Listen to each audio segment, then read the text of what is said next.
Olá a você que nos acompanha, estamos de volta com mais um episódio do YesCast, o podcast oficial do Instituto de Estudos de Saúde Suplementar, o IES.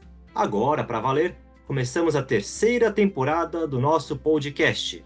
Eu sou Bruno Minami, pesquisador do Instituto, e seguiremos juntos nesse e nos próximos 2 episódios, onde traremos à tona um assunto muito importante: os impactos da obesidade no Brasil. O tema foi tratado em 2 estudos produzidos pelo IES e serviu de base para a realização do seminário IES: Obesidade no Brasil, Impactos Sociais e Econômicos e Como Vencer essa Pandemia. O evento, realizado em junho de 2022, contou com os especialistas: a doutora Ana Luísa Gomes, epidemiologista da Horizon, professor Fernando Adami, orientador de mestrado e doutorado na FMABC, professor Dr. Gonçalo Vecina, da FSP-USP, a doutora Ludmila Rachid, endocrinologista pediátrica no HC, FM-USP, e Dr. Cássio Ide Alves, superintendente médico da Abrange. Este episódio é a primeira de 3 partes, nas quais vamos abordar as lições aprendidas durante o evento. Nesta parte, vamos destacar os conteúdos dos estudos do IES e da Horizon. Para iniciar, devemos voltar no tempo e puxar um retrospecto da doença, que atualmente é considerada uma pandemia mundial. Segundo estimativas da Organização Mundial da Saúde, há cerca de 2 bilhões de pessoas com obesidade ou sobrepeso. Com isso, o IES, em conjunto com o professor Antônio Campino, da FEA-USP, desenvolveu um estudo realizando projeções em 2030 com despesas de saúde em relação ao aumento do PIB médio da população brasileira. Os estudos estão disponíveis em www.iess.org.br. Acompanhe agora a explicação do superintendente executivo do IES, José Sequim. A pergunta que a gente fez é como o aumento da obesidade afeta a despesa assistencial por beneficiário de operadoras de planos de saúde. Esse questionamento foi o carro-chefe do trabalho, que buscava entender a interação entre a expansão da doença e o aumento da despesa para o beneficiário. O sistema de projeções utilizado foi o ARIMA. Uma projeção econométrica de média móvel. Ou seja, ele projeta para o futuro as mesmas tendências observadas no passado recente. No passado recente, o PIB foi mal. Ele vai projetar um PIB medíocre para frente. No período recente, a obesidade cresceu. Esteve por trás do aumento da despesa. A obesidade vai continuar crescendo, essa é a hipótese, e, portanto, a despesa também. Então, é um modelo de projeção de tendências. Isso que ele fez. Com esse método, o estudo revelou diversos dados importantes para o nosso entendimento dos custos da doença na saúde suplementar. As despesas em 2020 iniciam com valores a partir de R$ 2.205 e, 10 anos depois, passaram a representar R$ 3.131 per capita. Enquanto isso, o PIB inicial é de $10.674 em 2020 e, em 2030, seria cerca de $11.490. Então, enquanto a despesa cresce 42%, o PIB cresce apenas 7% nesse período. Aqui o PIB per capita cresce 0,7% nesses 10 anos e a despesa per capita cresce a 3,6% ao ano. Essa projeção negativa nos levou a pensar: e se houvesse algum programa que efetivamente reduzisse a taxa de obesidade no país pela metade até 2030? Essa pergunta nos levou a um futuro muito diferente. Vamos apresentar agora o cenário seguinte, imaginando que se consiga reduzir a metade a prevalência da obesidade. Então, de vez dos 26,8, teremos 13,4. Qual é a medida? A desenhar. Não sabemos. Mas esse é o desafio. A despesa per capita passaria a 1.400. E a despesa com obesidade, menos R$100. E chegaríamos aí, despesa associada à obesidade, que era mais de 50%, estamos falando em 5% de despesa associada à obesidade. Concluindo, impactos desse tamanho não podem nos deixar passivos. Precisamos de programas de incentivo e de educação que busquem diminuir essas taxas para melhorar as condições de saúde do brasileiro. Enquanto o IES realizou projeções para o futuro, a Horizon se espelhou em dados do passado para mensurar os efeitos da obesidade nos beneficiários de planos de saúde de 2015 a 2020. O estudo revelou taxas e dados expressivos sobre a demografia da obesidade na população. A doutora Ana Luísa Gomes, representante da Horizon, explica os dados. O perfil demográfico da população de estudo com obesidade grave ou mórbida. Ele está concentrado no sexo feminino, com idade entre 25 e 44 anos, são 68% dessas pessoas. A gente teve 80 mil beneficiários com obesidade de grau grave ou mórbida. Eles custaram 4,7 bilhões nesses 5 anos e meio. Desses 4,7 bilhões são referentes aos custos de pacientes que realizaram gastroplastia. Então, a maioria desses custos foi justamente com esses pacientes que realizaram gastroplastia. E o custo atribuível à obesidade apenas com os pacientes que tiveram comorbidade, porque são os únicos que a gente pode avaliar pela metodologia de custo atribuível, foi de 1,06 bilhão dos 5 anos e meio, a 22,3% do custo total, mas nós já ressaltamos que esse custo, a gente sabe que ele está subestimado. Pelas características da nossa base de estudos, a gente sabe que a gente tem uma perda de informação relacionada a comorbidades. Então, a gente sabe que, no mínimo, esse é o custo atribuível a essas comorbidades. Provavelmente, ele é muito maior. A proposta desta pesquisa é realizar uma estimativa dos custos médicos hospitalares de pacientes que sofrem com a obesidade, descrever o perfil epidemiológico desses pacientes e, por fim, estimar a prevalência de obesidades e suas comorbidades.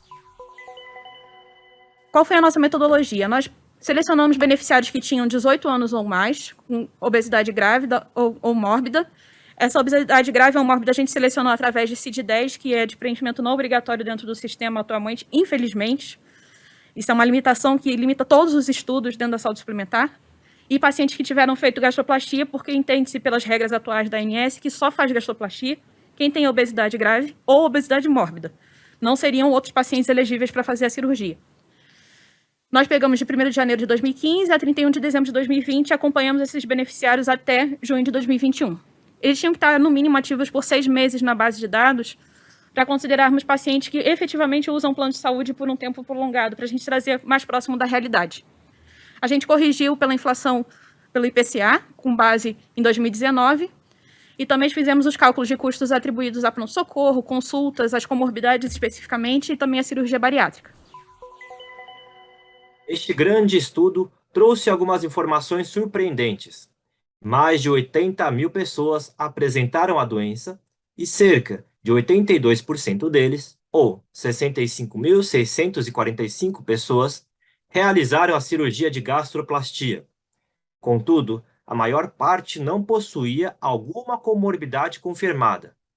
Este dado também se refletiu para aqueles que não realizaram o procedimento.